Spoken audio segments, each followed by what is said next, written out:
Good morning. I'm Miss Joanne with Ms Valerie. Good morning, Good Ms. morning. Saying a good morning to our special saints from Church by the Sea. We hope each of you had a happy week, a safe week, a healthy week, and we hope that you remembered to share God's love in saintly ways. Today's story is going to be making choices. Something we all have to do, no matter what. We hope most of them are good, but you never know. So that story today is about how we make choices. And we do that, as I said, every day. You have to get up in the morning, you think, what do I wear? Is it rainy? Is it cold?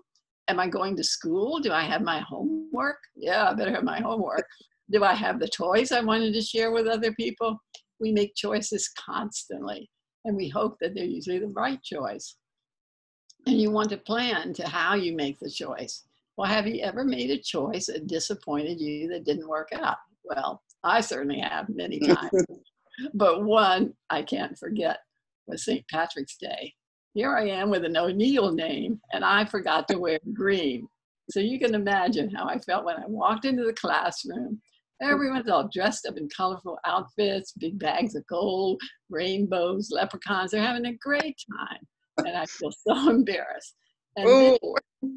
And then in some areas, it's customary that if you don't wear green, they can pinch you. So it was a rather exciting day for me. But I finally relaxed and joined in the fun. But I learned a lesson. I need to plan and be prepared.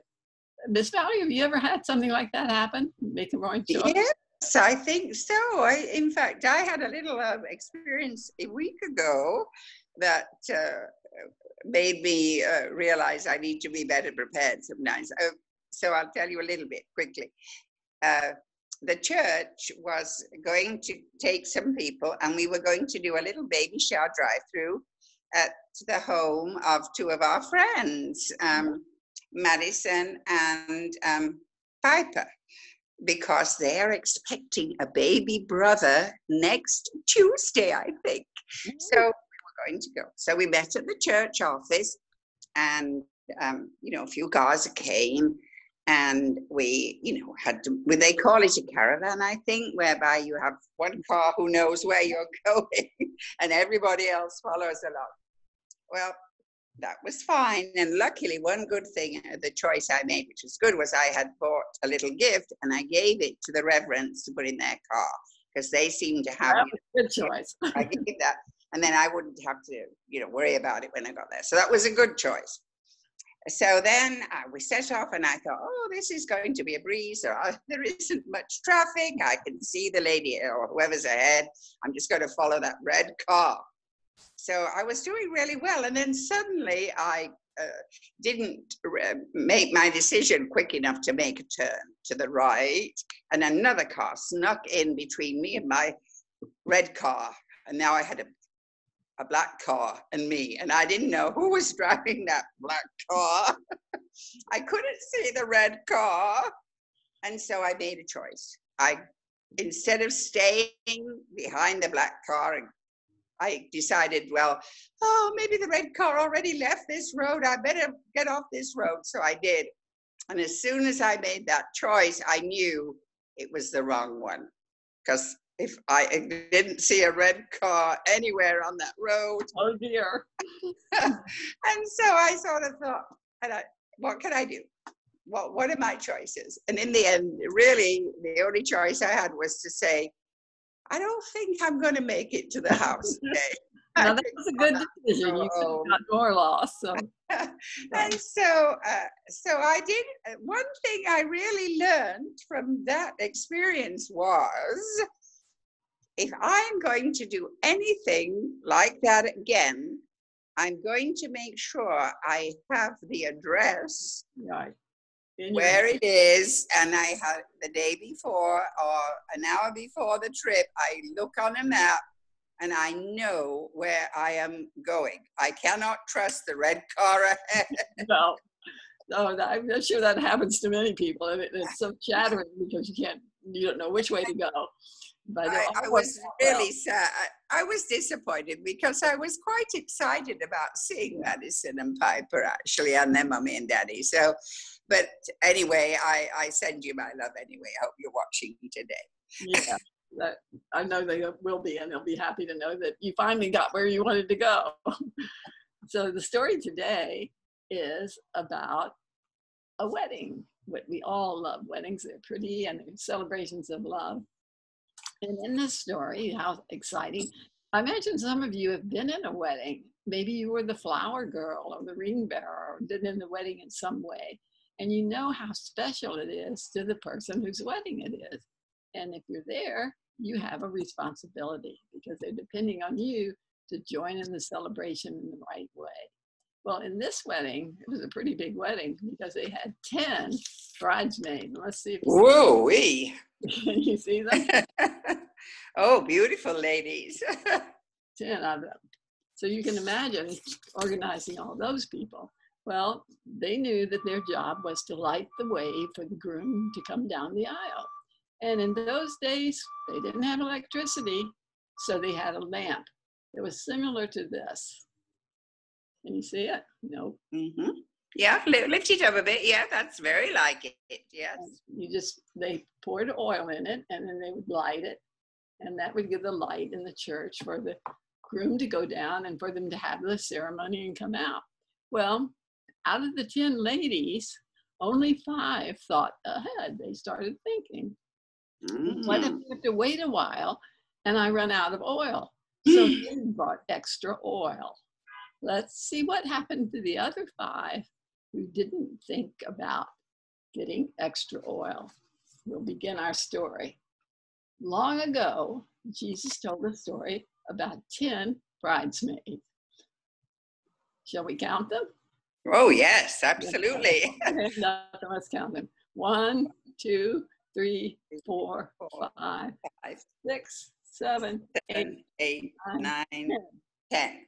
That's a lot of bridesmaids to organize. The bridesmaids took their oil lamps and went to the wedding. The lamps would help light the way for the bridegroom. 5 of the bridesmaids chose to bring extra oil, just in case they needed it. They had to wait a long time for the bridegroom to come. They waited and waited. Soon they fell asleep. At midnight, they woke up. Oh, the bridegroom was coming. But oh no, their lamps had run out of oil and there was no light. Bridesmaids with extra oil were prepared. They lit their lamps again. The bridesmaids without any extra oil weren't prepared. They couldn't light their lamps again.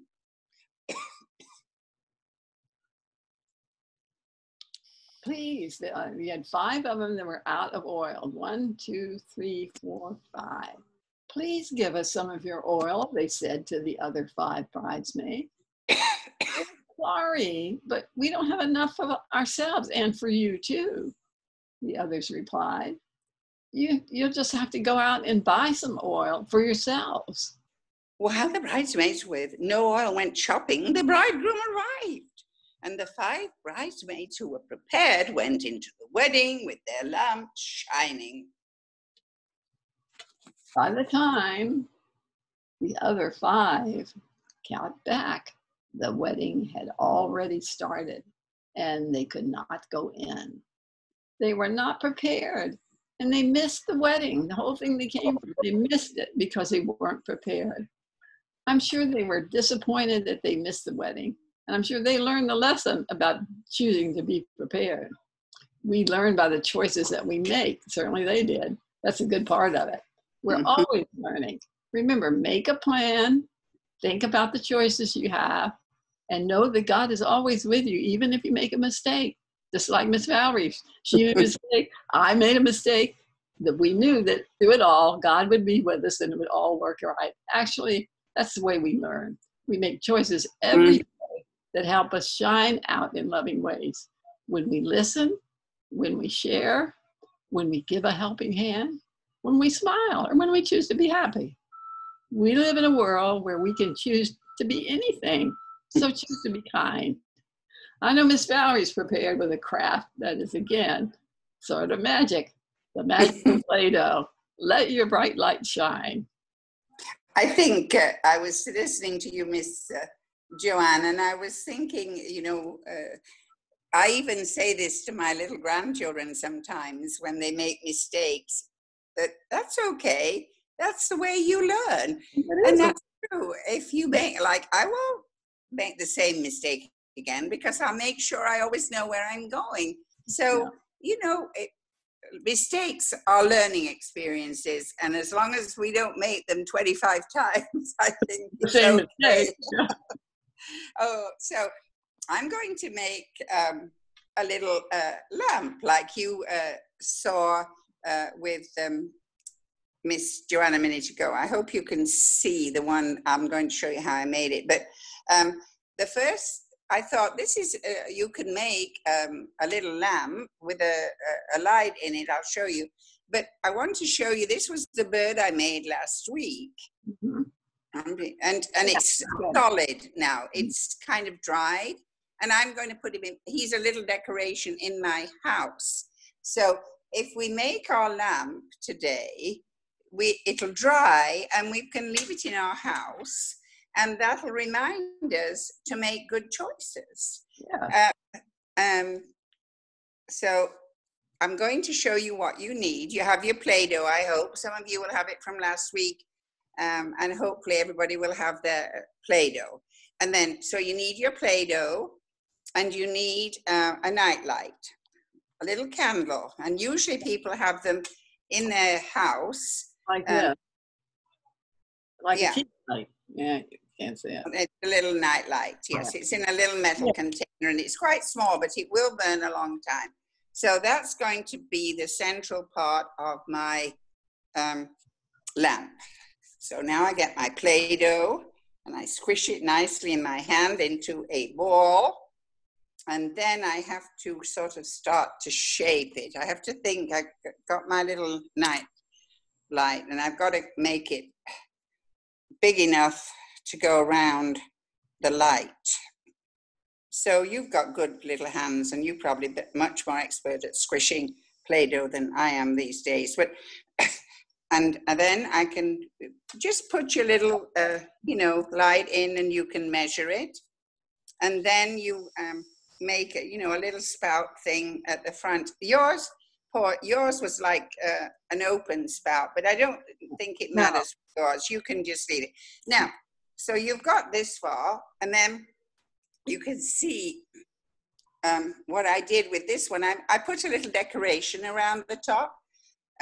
So you need just to choose a second color, and then you make like a snake. I'm sure you've all made lots of snakes while you've been playing. You roll it in your hands or roll it on your table until you get like a long snake looking piece of Play-Doh. And then you just put it around, and then you'll just have like a little decoration. So I'm sure that you all can do that. And if there's two in the family, make two. But I think it's a nice little thing. Leave it for about 4 days, for all the Play-Doh to harden, and then put it somewhere. And that's your little make good choices candlelight. So great. That would be fun. I'm going to keep mine because I think you never grow too old to make good choices. Never. Never. We need them every day.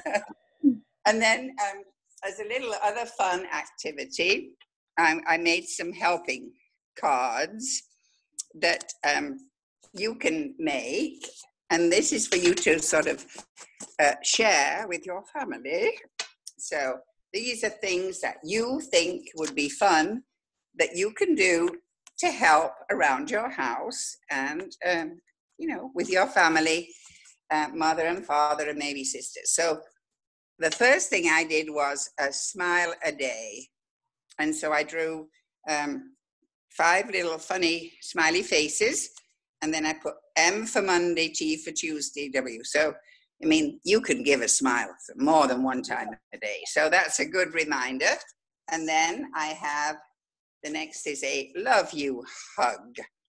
So I wrote love, you could draw a heart, then a U, and then a hug. And my art. I don't think I'd ever make a living as an artist. Looks great. But this is the arms and the hands, and that's a little hug.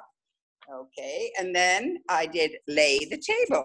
My grandkids are pretty good about laying their table every day, and it's an easy thing that you can do. And then, you know, your mum's putting the last touches to the meal, and the table is laid, and everything is nicely ready. So again, I drew lay table, and then I just drew a little picture. So I think the important thing is to draw the, you know, cute little picture on these. And then watering the plants, because a lot of people have plants. I don't think you need to worry about your garden too much at the moment. There's a lot of rain. So I made 4 little helpers, and then I just took a little, you know, and you know, I just thought that would be a fun helping thing to do every morning, maybe. Put it out, and you can choose, somebody can choose what they would like you to do for them today. And you know, you could do feed the dog, you could do clean the table, anything. Another thing, if you know how to fold, the one thing that people really, really appreciate is helping with the folding the laundry. I mean, you can put your socks together. Yeah. You can do. So I think, you know, you can do 5 Monday through Friday, or 7 one day of the week, or you can do, you know, 2 hugs a week or whatever. But, you know, it's just a nice little thing to think about doing, making, you know, choices which other people will enjoy with you. So I think that will be fun. And so now we have the angels. And we have, as always, love and kindness. I have a feeling that these angels have, they feel more kindness and more love flowing somehow into the world around us at this time. I don't know why, but I feel good that they are getting a lot of good help. And then I have 2 angels, and this is one because this one I chose, but it kind of chose us, and the word is birth, and that is because we are going to have a new little baby next week. But birth is like spring, you know, when things stop and begin again, that is a birth. So, you know, we birth every year, the new year comes, and that's like a new beginning, a new birth.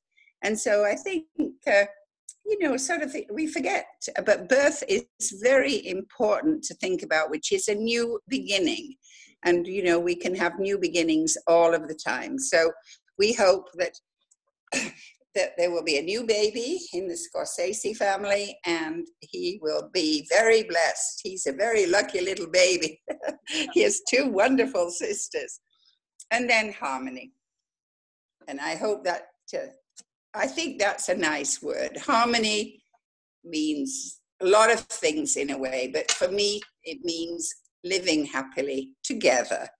Yeah. Like, you know, making music that's harmony. It's usually harmony is something that is pleasant and enjoyable. So I think we can really think about living together in harmony in our family, with our friends, in our town, in our state, wherever in our country. So let's think about new birth, new beginnings, and living together in harmony. Beautiful. We wish we all live in harmony for the next week or more, or every day. Right, exactly. Yes, with good feelings that, you know, there is always hope and new beginnings. And I think next year, or, you know, we are going to find good changes are going to start happening, I feel. So that's always a nice feeling, yeah. So I would like to end with a little prayer today. Okay. If you'd like to fold your hands, bow your head. Thank you, God, for all your blessings. Please help us make wise choices for ourselves, our family, and your world.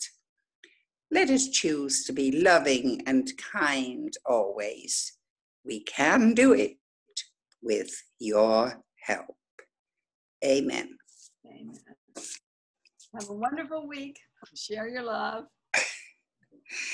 Yeah. Right? Lots of smiles and happiness and hugs. You can hug in your family, I guess, virtual hugs to other people sometimes. But I think you're safe to hug mom and dad and your brothers and sisters. Yeah. And water those plants.